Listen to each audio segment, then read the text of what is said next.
మాతృదేవోభవ, పితృదేవోభవ, ఆచార్య దేవోభవ. ఓం నమో మాందేశ్వరాయ నమః. ఈ తులారాశి వాళ్ళు అంత ఈజీగా తమ తప్పును ఒప్పుకోరు. అటువంటి లక్ష్యం కలిగి ఉంటారు. వాళ్ళు అంత ఈజీగా వాళ్ళ తప్పును మాత్రం ఒప్పుకోరు. ఎందుకంటే ధర్మదేవత అయినటువంటి శని భగవాన్ వారు ఇక్కడ ఉచ్చస్థితి. ఆయన అంటే జడ్జి. శనేశ్వరుడు అంటే జడ్జిని అర్థం.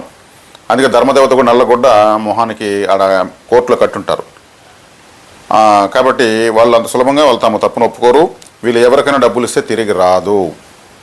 వీళ్ళ చేత వీళ్ళ డబ్బు ఎవరికైనా ఇవ్వని, ఇంకా అది రాదు. వస్తే ఇంక అది గగనమే.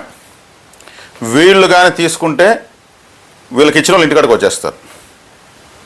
వీళ్ళు ఇస్తే రాదు, వీళ్ళు తీసుకుంటే ఇచ్చిన వాళ్ళు ఇంటికాడికే వస్తారు ఏకంగా. ఇది రూల్ అంతే. అదేవిధంగా ఎప్పుడైతే వీళ్ళ కుటుంబాన్ని పట్టించుకుంటారో అప్పటి నుంచి వీళ్ళకు అభివృద్ధి విపరీతంగా ఉంటుంది. విశేషమైన అభివృద్ధి ఉంటుంది. సొంత కుటుంబాన్ని పట్టించుకోకుండా ఉన్నంటే మాత్రము వీళ్ళకి గ్రోత్ ఉండదు. కుటుంబాన్ని పట్టించుకున్న వెంటనే యోగించడం ప్రారంభమవుతుంది జీవితం. ఇది సీక్రెట్. అదేవిధంగా వీళ్ళకు ఇంట్లో తెలియకుండా వీళ్ళు ఎవరికి డబ్బులు ఇవ్వకూడదు. ఇంట్లో తెలిసి ఇచ్చేదాని వల్ల అది రాకపోయినా వచ్చినా వీళ్ళకు మధ్య మార్గం దొరుకుతుంది.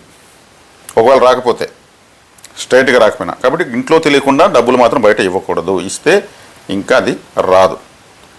ఇది ఈ తులా రాశి వాళ్ళ యొక్క స్వభావము. అదేవిధంగా ఈ లగ్నంలో జన్మిస్తే వివాహ జీవితంలో ఖచ్చితంగా ఒడిదుడుకులు ఉంటాయి. వీళ్ళు ఎవరిని లెక్క చేయరు. చిన్న విషయానికి కూడా సీరియస్గా పట్టించుకుంటారు. చిన్న తప్పు జరుగుతులు అడ్జస్ట్ చేసుకోలేరు. కాలపుడికి 7వ స్థానం కాబట్టి వివాహ విషయంలో కంపల్సరీ ఒడిదుడుకులు ఖచ్చితంగా ఉంటాయి.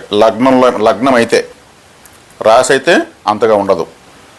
కాబట్టి ఇది తులారాశి వారి యొక్క స్వరూప స్వభావాలు క్లుప్తంగా ఎన్నో ఉంటాయి. కానీ అన్నీ ఇప్పుడు మనం సంవత్సర ఫలితాలు చెప్తున్నాం కాబట్టి కొన్ని విషయాలు పరిచయం చేస్తున్నాం. అదేవిధంగా ఈ రాశికి ఈ సంవత్సరము ప్రధానంగా ఈ సంవత్సర ఫలితాలను దశానిర్దేశం చేసే గ్రహాలు దీర్ఘ సంచార గ్రహాలు అనేటువంటి రాహువు, కేతువు, శని, గురు భగవాన్లే. ఏ రాశి వాళ్ళకైనా వీళ్ళే ప్రధాన గ్రహాలు. మిగిలిన రాశులు తాత్కాలికంగా నెలన్నర ఇలా మారుతూ వెళ్తుంటాయి. వీళ్లకు గురుగ్రహము జూన్ 30 వరకు మిథున రాశిలో స్టాప్.